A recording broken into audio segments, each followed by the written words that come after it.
one of the owners of JDI Barbell. JDI decided, so me and Jesse decided that we wanted to host a couple seminars, just a really, webinars to everyone. And we wanted to have a dialogue just around a lot of things that people have been thinking about. And this is when, at the same time, Jordan approached me and he wanted to do a webinar for some of our members. And I figured it was a great idea, right? The two things really fit hand in hand. If you're lifting heavy, you're going to eventually need a physical therapist, right? At some point, to address mobility issues, right? To address injuries, whatever it is, even if it's not an injury, right? But how to get better at movement. And I think this, this space that we're in is a great time for that, right? Because we have to address we have to address these mobility. I mean, we have an opportunity to address these mobility issues from the comfort of our own homes, basically, right? And plus, we have nothing else to do, right? So why not do them now? So the important thing here that I want this to be very like dialectic. I don't want this to be a webinar where we're just talking at everyone. Like, I want everyone to participate. If you guys have questions, we can do this in multiple ways, right? You can shoot them on the chat. We can use this chat as kind of an open forum. Jordan can field questions off of the chat, or if the time comes, even if you want me to jump in with your question, I'm happy to do that. If you don't want to show your face at all throughout this webinar, that's perfectly fine. All right, there's Marissa. All right, so so just as a prep for this, in addition to this webinar, this is just a first of a few. So this one, we're going to be addressing movement impairments. JDI is going to come with some more. We're going to do one on nutrition. So we have a nutrition webinar coming up, and then we're going to have a programming webinar coming up also with Jesse. So look for those sometime this week. We'll try to keep them coming at you to keep you engaged. And I also have some other nutrition stuff coming for you folks who are members of JDI. So stay tuned. But now, without further ado, let's pass it. I'm going to pass this over to Jordan Seda and let him do his thing. And welcome, Jordan. Thanks for being here.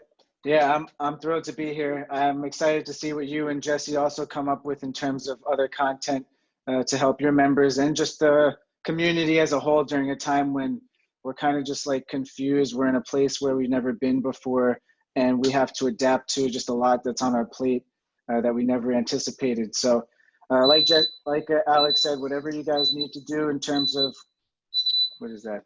Let me try. Oh, that's weird. But yeah, so anytime you guys have questions, shoot them out. I'll do the best that I can.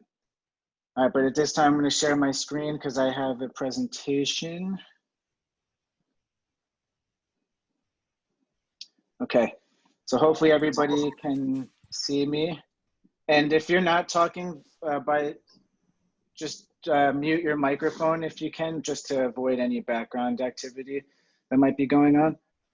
So basically, as Alex was saying, this is an ideal time to address many of the things that we might not have had time to do before. I'm going to be discussing primarily movement impairments, which is, think about things that you never really had, like tightness or some weakness in your lifting that you probably hadn't focused on so much because just managing life and going to the gym to do your normal routine was just taking up a lot of time. So now you don't have that as much of an obstacle. So now this is the time to hone in on things that are going to make you a better athlete once you get back into the gym. This is just a little bit of my background. I came into Alex and Jesse's presence because I was hoping to do a workshop on how to take care of yourself and optimize performance. Unfortunately, we're all out of the gym now, but I'm trying to use my expertise in rehab, but also I power lift. I also do capoeira, and I have a couple other certifications I'm not going to spend too much time talking about.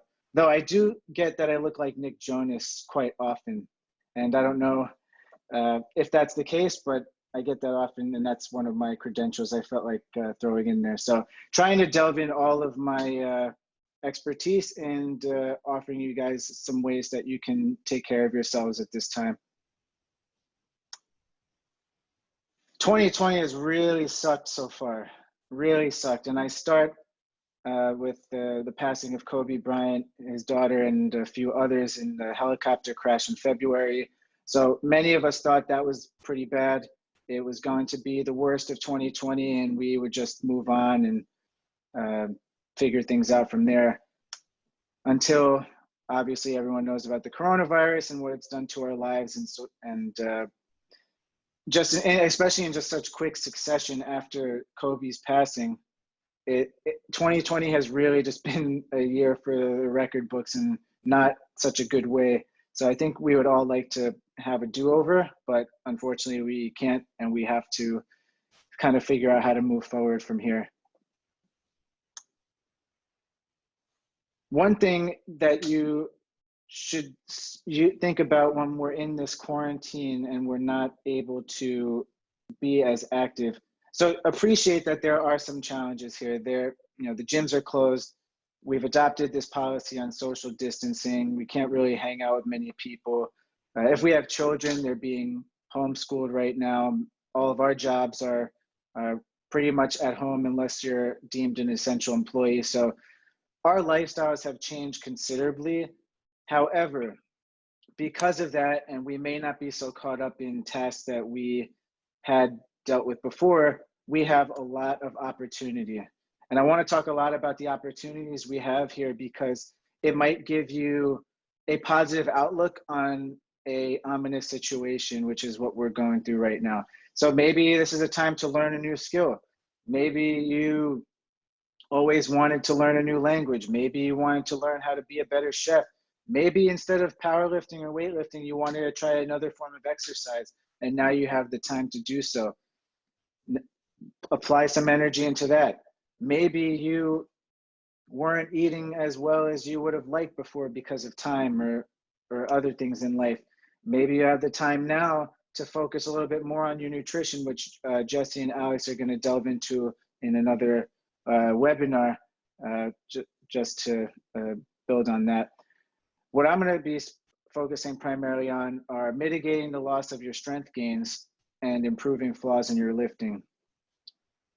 Yes, the programming of your exercising is different, and I know that everyone's trying to reconfigure, like, okay, so without a barbell, what can I do at home that's at least going to decrease the amount of setback that I'm experiencing from being out of the gym? So thinking about how you can work with your coaches if you're still actively communicating with them to find a program that will give you some benefit without the residual negative effects of training or overtraining. Also, I'll talk about this a little bit later, is building a strong foundation so that with these new changes in your exercise program, you're going to still be able to have a positive response. But improving the flaws in your lifting, I think, is key. Now, I do a lot. I've had to switch my practice completely to virtual practice right now. So when I have my lifters coming in and they're like, okay, well, we were working on this in the clinic. Now what the hell do I do? Because now I'm not training and I'm angry and I don't understand. Life doesn't make sense. And they're just they're stuck. And I empathize with them because I'm seeing physical changes that have manifested because I haven't been barbell training, and it sucks. But when I think about, okay, so I have this time now, and yes, I'm not going to be able to get the same benefit that I would with a barbell, but I think about, okay, my left hip has always been bothering me, so I'm going to use this time to work on the mobility of my left hip. Maybe you are having some shoulder pain or always had trouble lifting your arm over your head. Now's a good time for you to focus your energy on that, and basically see this as an opportunity for growth, an opportunity to redirect your energy, and maybe your frustration, maybe it's negative energy, try to channel it down a positive route, so that when you do get back into the gym, you're going to be a better athlete. But yes, I understand that this is a learning curve. I may be a rehab expert and I have a bunch of credentials, but I'm still trying to figure it out every single day. how my body is adapting to stress, how my body and my mind are adapting to just working from home as a physical therapist, because that was never a thing before. Just seeing my body change without a barbell, it's been a learning process, and it takes a lot of, you know, introspection just to realize that this is temporary and that I'm going to find a way back into the gym once the gym opens and get back on track. And I know, for me in particular, I used to know exactly when I was going to go to the gym. I knew when I was going to be able to devote enough time to doing getting my program done, and then have time to do everything else I want in my life. Now it could be very sporadic when I have time to exercise, because I might have a video call here and there throughout the day, and you just don't know. So your life is kind of, you know, blown up, and you have to kind of put the pieces back together. Or I empathize for parents, and I've spoken to a lot of parents, that homeschooling your children right now is a considerable challenge, especially if you're still working remotely from home and you don't have anyone to help you. I can appreciate that you might actually even have less time to train now, because you have to also educate your children. And the list can go on and on about things that have changed. So I'm not saying that it's easy to find time to work on your movement impairments, although there is opportunity. Just to appreciate that there are still little pockets of time that you could do things, even though life may be just all over the place right now. And you're not alone if you feel that way, because I honestly feel busier outside of the clinic right now than I used to when I was treating people in person and had a steady routine.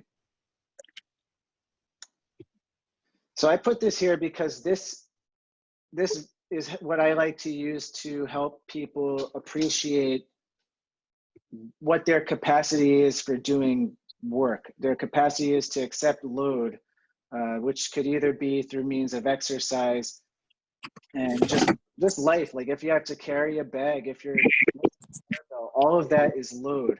And what we want to do is be able to build a capacity to managing that load. And that capacity in this case is the cup that's here. So the cup is holding all the contents of our life, which is the physical load that we exert upon it, along with, is our quality of sleep going to build our capacity? Are we constantly stressed out about how we're going to maneuver past financial or familial issues during this time?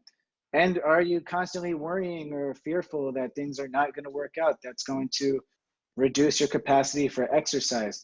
So what you don't want to do is make your capacity, or the cup in this case, small enough so that it can't manage all of the components of your life. You still want to have a strong capacity to perform whatever it is you need to do.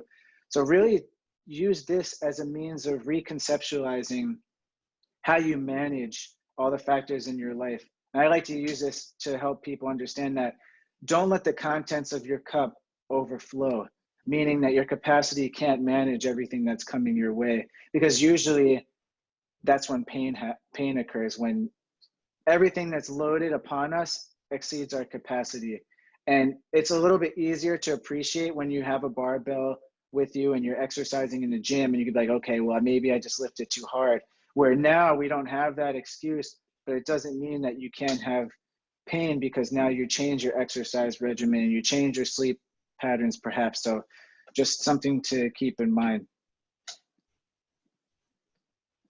But if you do feel pain while you're at home right now, I like to use the traffic light principle in order to help find exercises that will still allow you to train and get some physical benefit during a time when you might be feeling a lot of discomfort, or maybe because you're sitting too long, or you are just less active than you used to be. Just you get cabin fever, you're just a little bit more sedentary. So when you do things, and they could be new things that you've never done before, you might have a little bit of soreness afterwards. So pain is one of the most difficult things to measure. So we usually do a scale of 0 to 10, where 0 is no pain at all and 10 is the most you could imagine.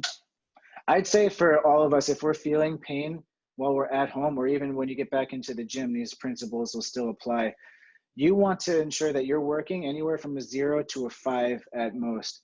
So in the process of incorporating new exercises at home, if you can still train with numbers, and these are all subjective, numbers that are not getting progressively worse or exceeding a 5 out of 10 while you're training, you can continue to train. It's when the numbers start to exceed into the 6 to 10 range where you might be actually doing harm to yourself, and you should probably scale back, consult your coaches, consult someone like myself, and we can help you figure out what's the best dosage of exercise, because that is one of the most difficult things, is to prescribe exercise that is going to lead to a positive response. All right, so this is going to be the focal point of this webinar. So now that we're assuming that we have time, or at least we're redirecting our energy to something constructive, we're going to talk about movement impairments and how we can work on them. So I want everyone, I'm assuming most of the people on this webinar are either powerlifters or weightlifters or spend a considerable amount of time with the barbell. So think about all of the lifts that you would like to do really successfully, or maybe you're doing them successfully, but you feel a little bit of discomfort while you're doing them, or you really think you could lift a little bit more, but for some reason, something is keeping you from getting there. So I would start there in terms of thinking about, okay, so what can I actually work on? And I chose 3 functional movements that I think are relevant to most of us on the call. Obviously, there are others, and I'm more than happy to talk about them should you guys want to discuss them. So some things you want to be mindful of if you're squatting, which pretty much most, lower body lifts, and even something like a clean and jerk or snatch could incorporate some level of this. You might have tight hips and ankles that are going to compromise how low you get to the ground. You might, when you get to the squat rack, you might not be able to get the bar very low down your back because of some shoulder tightness. Or I see it oftentimes in my athletes, coming out of the hole is a very difficult thing for them, where once the load starts to get heavier, the form tends to compromise, and they'll lose the brace that they built so beautifully coming, from the starting position. But when they come up, they're losing everything, and you can have an increased likelihood of having something like lower back pain or knee pain just by losing your brace coming out of the hole. So what I'm offering here are a couple exercises that I think would be useful right now. Let me just jump in and just ask if everybody mute themselves. If you're not talking, just mute yourself, please, so we don't hear everything going on in the background. Thanks, Alex. So what I put a series of videos together of exercises I think could be useful to you at this time, and there are too many for me to do in one webinar, but basically this would be something I would give you if you're having trouble maintaining your brace. There we go. And these aren't very long, but this is called a beast sit. And in the beast sit, you're just trying to maintain your back flat as you sit your butt towards your heels, which that trains you. It's basically mimicking a squat pattern just on your hands and your feet. So you start in the beast plank position, sit your butt towards your heels, and it's really loading you into that squat pattern and really forcing you to keep your spine in an optimal position so that you can generate tension very well. Easy to do at home. A lot of the things I prescribe to people while they're at home involve body weight, don't require a lot of equipment, except for this one here, where I use a broomstick, which most of us either have that or a Swiffer or something, or a PVC pipe. I'm not as fortunate as you people who have that. But this one I like in terms of squatting. If you're having trouble getting the bar low on your back because of tight shoulders, this is something you can incorporate as well. And this will all be available to you if you guys wish to investigate deeper. So it's a 3-part sequence where you reach backward first, bend forward at the hips, and then really overextend, just to help improve the ability for your shoulder blades to kind of pinch back so that you could get the bar lower. You could be a little bit more advantageous using your posterior chain, so your hamstrings and your glutes when you're squatting, versus having to do a high bar squat, which is totally fine if you're successful doing a high bar squat. But if you'd like to have the option, or maybe your quads are taking a lot of a beating because they are being yeah, Alex, good call, man. If they're being overutilized because you're squatting high bar and you want to move it lower to take some pressure off of it, this would be a good drill for you to incorporate right now. This is something particularly and some of you might do something like this already. I think it's a great dynamic warm-up for the squat. I've been spending a lot of time personally right now in a deep squat and just sitting there. When I'm resting between sets, I sit in a deep squat just because it's not the most comfortable position for me to be in, but if I have time, and this is the time to train it. All right, I'm gonna pause because I'm getting a question right here and answer it because it's relevant. So the question is, I can't squat without my heels lifting off the floor. What can I do to improve that? So that to me sounds like you have what we call, and this is just based off of a virtual chat assessment, is it seems like you have a limitation in dorsiflexion. So dorsiflexion at the ankle means the ability for your knee to roll forward over a fixed foot. So it might be a time for you to work on your ankle mobility so that you can get a little bit deeper. Now, if you are in the gym and you have powerlifting shoes with firm heels, it might help you circumvent that problem a little bit. But at home, and there are things I can show you afterwards if you're interested to work on your ankles. But it could be your hips. It's difficult to say, but I would start with the ankles. So just to squat with rotation for everyone else. You're basically sitting in a deep squat, you're grabbing one ankle, and then you're twisting through your torso. So it's good because it's promoting rotation around your hip and your torso. So it's a great dynamic warm-up for both, really reinforcing the whole. Now, powerlifters don't have to squat this deep, but certainly if you're snatching and you need to get this type of depth in your squat, this might be a great drill for you to try.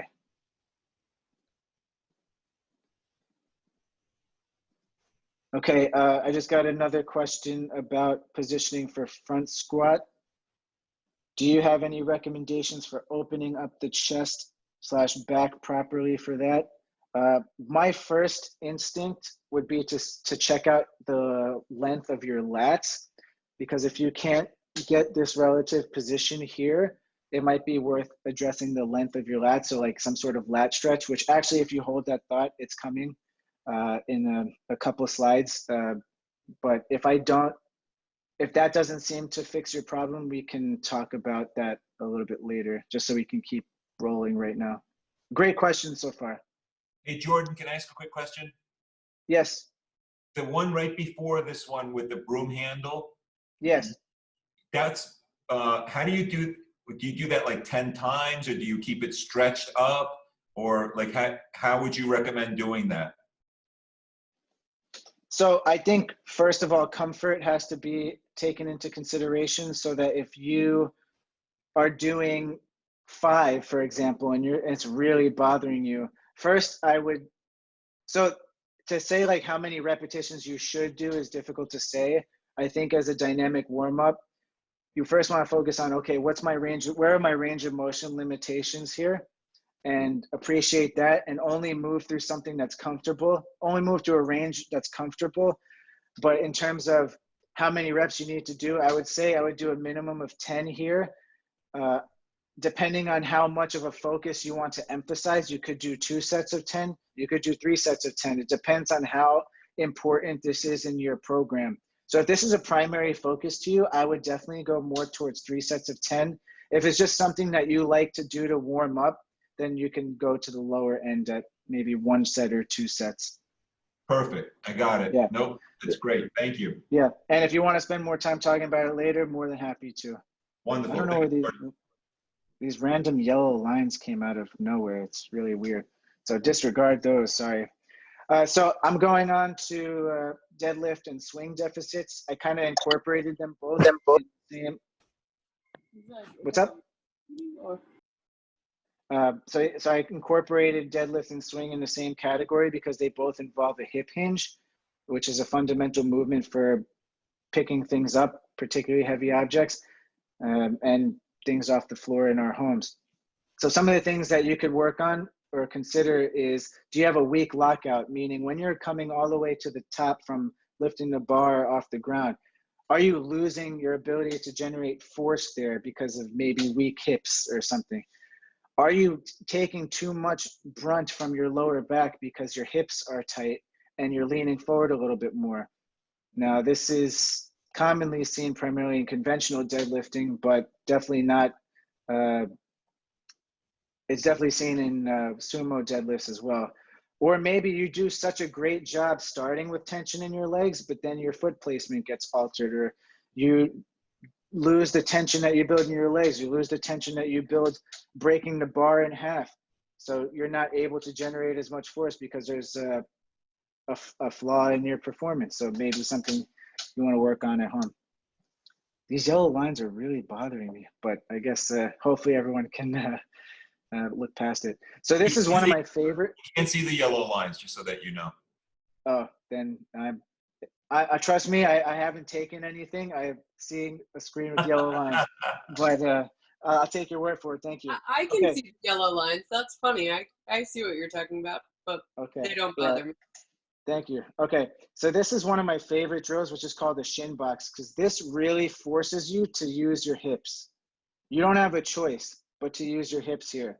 And now you'll see as I go on, one hip is an external rotation. Oh, no, go back.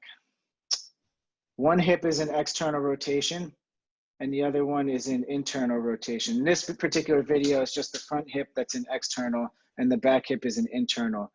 And if you do it side to side, you might be able to appreciate the difference in how easy it is to generate force. I know for me, when my left hip is an internal rotation, meaning it's the foot that's turned backwards, I have a more difficult time coming to full extension. And it's the same thing in my deadlift, that I have a really difficult time locking out because my left hip is weaker than my right. So I use this one all the time. So it's a great drill. This one is great for those of you who know about function. Jordan, can I ask you a quick question about that last slide? Yeah. I see people often moving, like you were saying, side to side, like, right? Like doing that movement laterally without coming up into the hip extension. Right? Yeah. So what would be the difference between those two? Yeah, I know what you're talking about. So the other one has a primary emphasis of internal, external rotation at the hips in a relatively flexed position. So your hip angle is closer to 90 degrees, and that, like where I start here in this video, that's where they stay. You're not really getting that full straightening. Versus right. This one, you're going from 90 degrees of hip flexion to full extension with your hips rotated. So there's really nothing else you can use except your glutes to power you forward. So it's a great drill to activate your glute max or glute med, so that if you think about those last 30 degrees of the bar path in a deadlift, this is critical here. So you could do this, you could do a resisted hip hinge, and I think I have a single leg bridge thruster later on, things like that to really focus on the hip extension piece. I like that, thank you. Of course, man. Can I ask a quick question too? If Please. You're really uneven, would you do more on one side, or is it better just to kind of keep them even so you don't develop even more of an imbalance? What would you suggest? That's a great question. So I would usually say do more on the affected side. So when I do, one of the flaws of conventional rehab, I think, is that the focus is usually spent on the impaired side and you kind of neglect the side that's normal. So I like to give a little bit of information to both sides, but I usually say, for example, if you're doing 3 sets of 10 on the impaired side, maybe you do 2 sets of 10 on the normal side. So in this case, you could do 5 shin boxes with the normal hip forward, but then maybe you do 8 to 10 on the other side, because the constant stimulus is going to desensitize the discomfort you feel in that area. So if that decreased sensitization, they call it, so desensitization, they call it, when you have less pain, is going to improve your ability to lift, make you more comfortable while you're lifting, that's positive. So do double the amount of the normal hip if it's going to make you feel better at the bar. Okay, great question though. So these, if you're familiar with functional range conditioning, this is a technique that they use. It's called Pails and Rails. So basically it's using isometric contractions. Isometric meaning you're not moving your muscles, you're just squeezing them without moving. I'm sorry? Oh, okay, so basically what we're doing here is you're gonna go arch your back into a place where you can't arch it anymore. So if I pause here and we focus at the top of my back, it's relatively flat right now because my lumbar flexion is actually not very good. Most power lifters tend to have limited flexion, which is fine. It's just because we're bracing so much. But if your limited flexion is keeping you from lifting very well, it's worth addressing. So in this exercise, you're gonna do a cat-cow, but just to the part where you're arching your back. Now, you could do it the other way where you're flat, and that's fine. But basically, you're here, you're pretending there's a rectangle between your knees and your elbows. And you're gonna start by bringing your elbows and knees together for a 10-second hold, and then spreading them apart for 10 seconds. Then after that, you raise your back up a little bit more and repeat the sequence. So you're gonna progressively try to arch your back more and more until you physically can't move anymore. Or I use this in rehab all the time. Whereas if you feel progressively more discomfort in those outer ranges and you can't modify the squeeze to a point where you feel comfortable, then that's when I would stop. So that's an exercise where people say, well, how many sets or reps should I do? I usually start with a minimum of 3 total, because you're holding a position for 10 seconds. You're generating as much force as possible.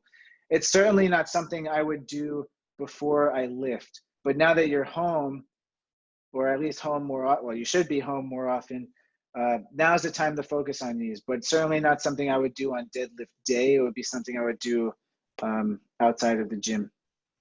And then one last thing to improve hip extension, which most of you might be familiar with, are just single leg bridges. And there's a ton of ways that you can do these.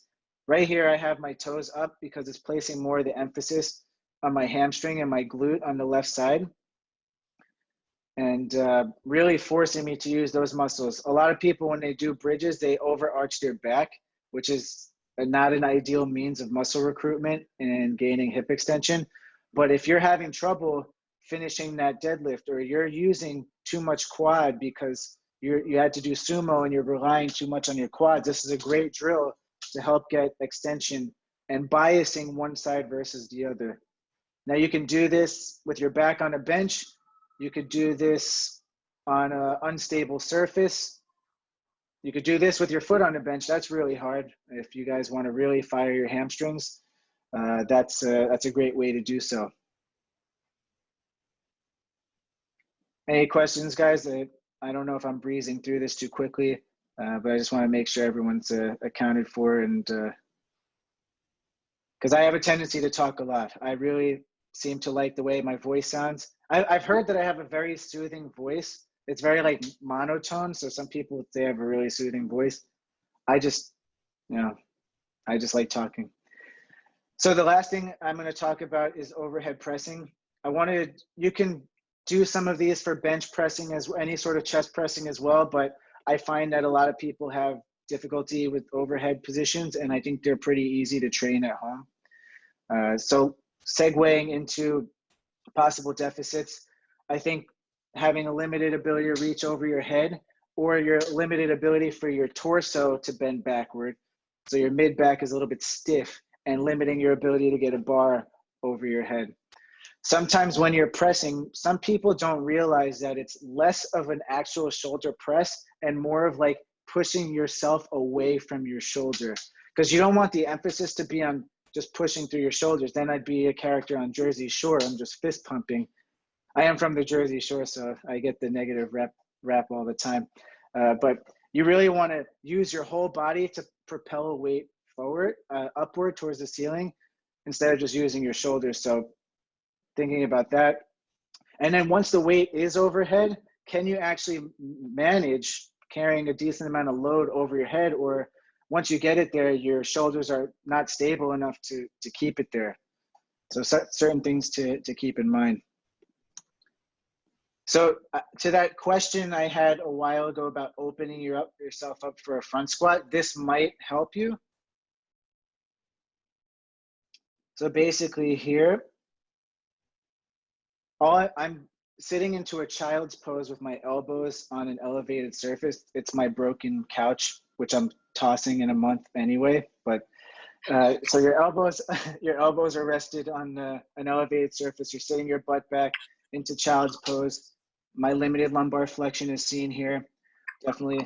But what you do is you're gonna sink your chest towards the floor, and then you bring, in this case, it's a broomstick, up and bend it and hold. So you're feeling a stretch in your lats here, and then you can repeat. I don't like holding stretches for, greater than 30 seconds. You certainly could, but in terms of like a dynamic warm up before, this would be a great thing to do before lifting, and I would do it at the 10-second at most dosage, because you don't want to do static stretching before lifting. It has very poor correlations with performance and decreasing injury risk. So if you're going to stretch, I highly recommend a dynamic one like this. And I've been doing a lot of handstand training personally, because I do capoeira. So in capoeira, I have to bear weight through my hands a lot. So I've just focused on there. But I think it's a great thing for you to do if you're an overhead athlete and you're doing overhead press. The first one over here, and this, your range of movement might be limited here, which is fine. Why did that, why is it, there we go. So the first one is a 3/4 handstand. So you start here, you could start further away from the wall and then walk yourself towards the wall. Or you can hold it.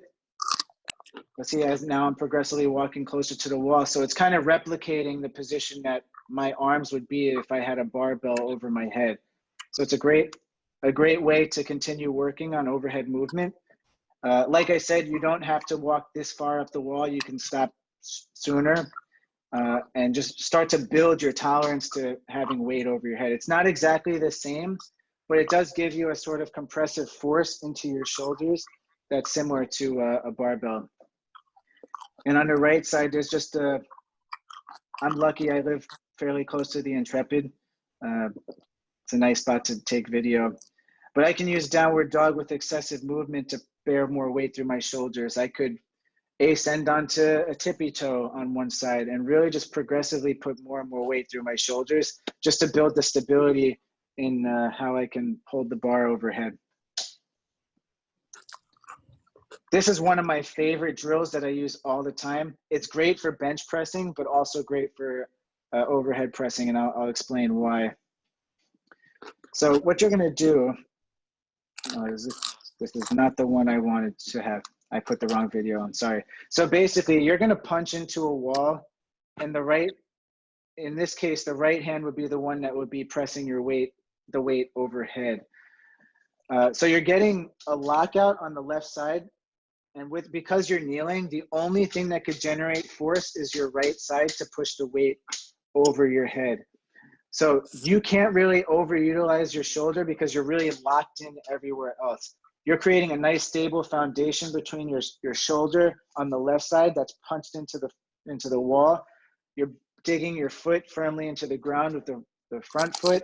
The back knee is generating a lot of tension. So you're really working on this entire systematic press over your head and working on just one side at a time to really get that full straightening. Because some people, when they press, they can't achieve full extension, so they stop beforehand, and you're only training your overhead press in a position where if this is 180 degrees and this is gravity, if you can't get here, then you're generating force from here. You're not going to be able to manage as much weight. Can you guys hear me? Oh, I'm sorry. I just want to ask everybody to mute again. I apologize. I didn't mean to interrupt. Yeah, Otherwise, yeah, I'm going to ask for some chips. I'm going to want some chips. So yeah, so this video is supposed to have me pressing a weight on the other side. My video library is getting kind of large, so I had to, this was right next to the other one. I chose incorrectly, so I apologize. So this is what I was going to talk about if I did a workshop at JDI in person, thinking about all the things that help us recover, help us build our, basically help us train better. Once we have training, we're going to have negative effects of training in terms of fatigue and soreness. So how do we mitigate those effects? Now, it's hard to find a maximum recoverable volume right now because we don't have exact numbers in terms of what is our squat, how much do we squat, how much do we deadlift, bench, press, etc. So not really going to focus too much on that right now. And in that, you know, if we're not talking about preparing for a meet or after a couple of weeks you need a deload, it's kind of difficult to do that right now. But what's left is our ability to sleep, our ability to relax, how well we eat, which I'm not going to delve into too much. But if you guys haven't read the book, Why We Sleep by Matthew Walker, and I know some of his opinions are contested, but as a whole, I think it's a great resource in helping you appreciate what sleep does for us in terms of, you know, memory retention, making better food choices, or building up our immune system. So if sleep was something that was not as important to you before, or you lack the time, maybe try getting an extra hour of sleep right now. Really focus on making your room nice and cool, making your room dark, trying to limit screen time, which is really difficult right now because I'm even doing this virtually, but trying to limit screen time before bed, really trying to create this normal, you know, arousal and sleep cycle. Jordan, one more time on that title, please. Oh, Why We Sleep. Cool, thanks. Yeah, I found it quite useful for me. Let me just say, I'm petrified of not sleeping enough now. So just a forewarning, it's going to change the way you think. Wow, cool. Okay. Now, because you guys were all incredible and you guys asked incredible questions, and I know that we're in a period where, you know, some of us, I know myself, you know, my economic situation is a little bit different. Some people are out of work completely, which I can't feel sorry enough for right now and empathize with. And a lot of people just don't realize that people like myself can provide any sort of value outside of a physical setting. So I wanted to give all of you guys an opportunity to work with me virtually, just so that if you have any questions more in depth after what I've spoken about and you're still feeling tightness, or maybe there's something you always wanted to talk about, I'd love to hop on a call with you just to kind of talk about what's bothering you, any questions you might have.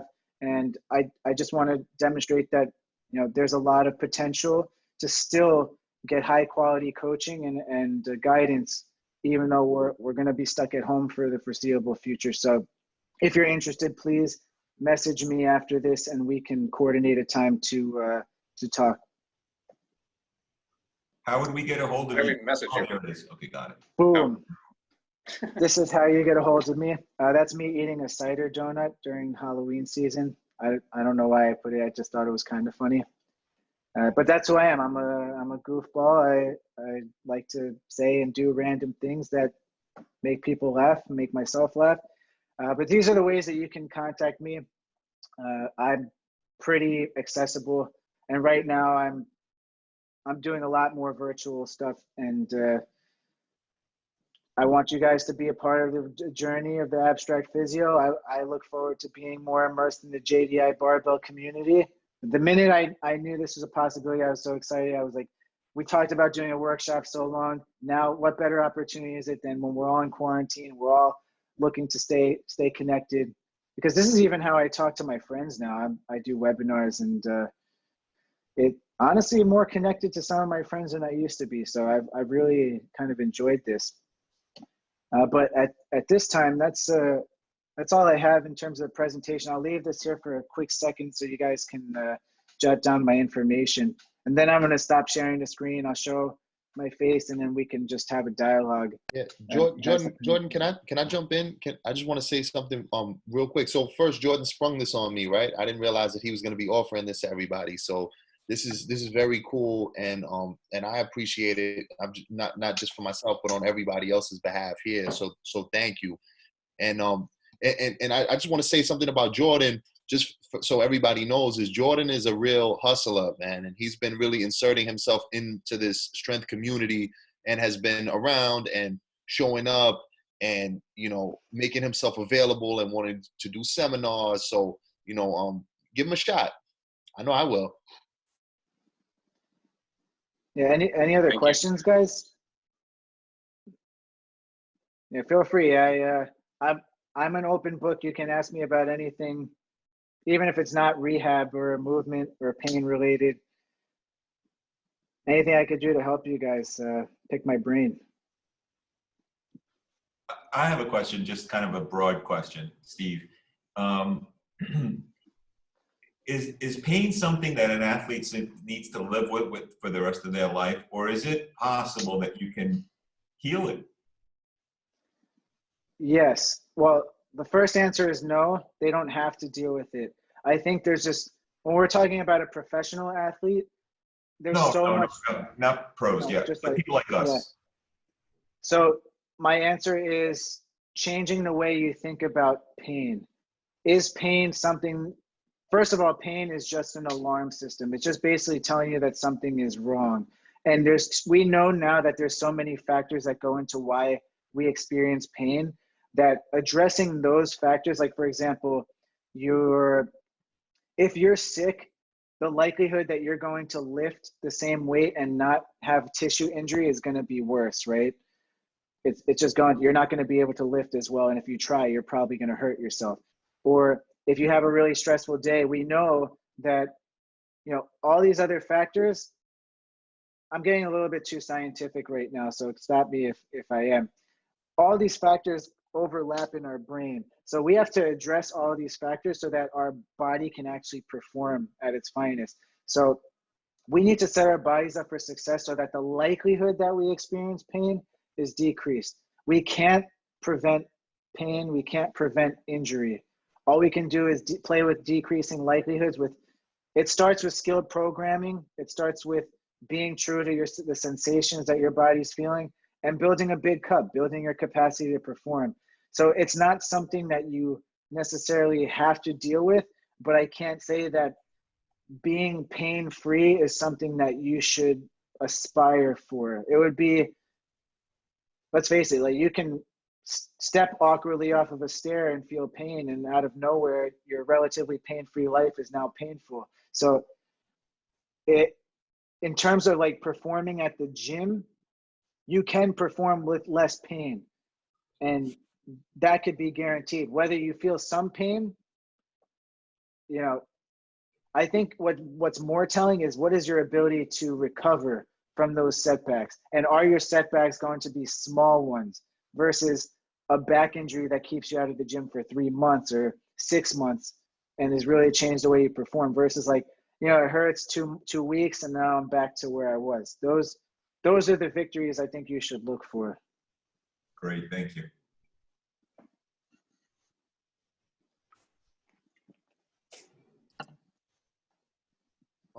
I'm going to ask a quick question. I don't want to dominate the mic, so if anybody has a question, just jump in. But I have a question for Jordan. You were talking about like neurological connections and how much the brain plays into how we feel or experience pain, right? So I have a question about that in terms of movement, right? Because I've been given the example before that a person who has a shoulder mobility issue, if that person dies, right, and if there's a corpse laying there, you'll be able to pull that person's shoulder over their head, right, without an issue, right? So that's used sometimes as justification that it's not just physical, right? That there are neurological connections that are inhibiting movement. So I just wanted to know your take on that. Absolutely.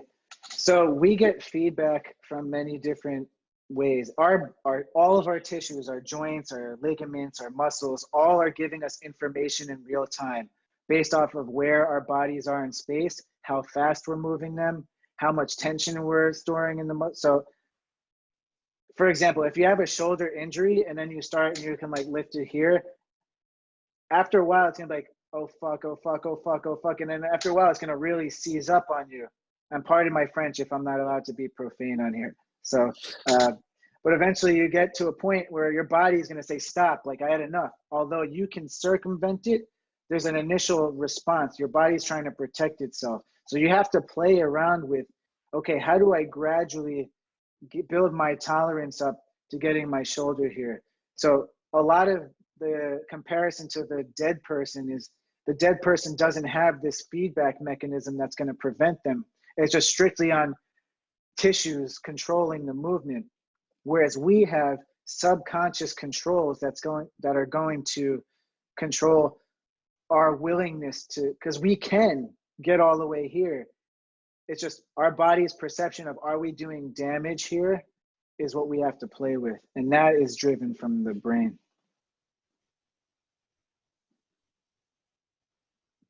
Thank you.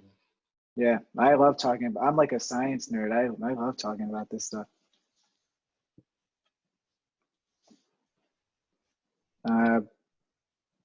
Anybody else? I know you guys got questions. Other than that, everyone's surviving pretty well. Quarantine, any good quarantine stories? Or I know I'm gonna go for a man bun next week, personally. You and me both.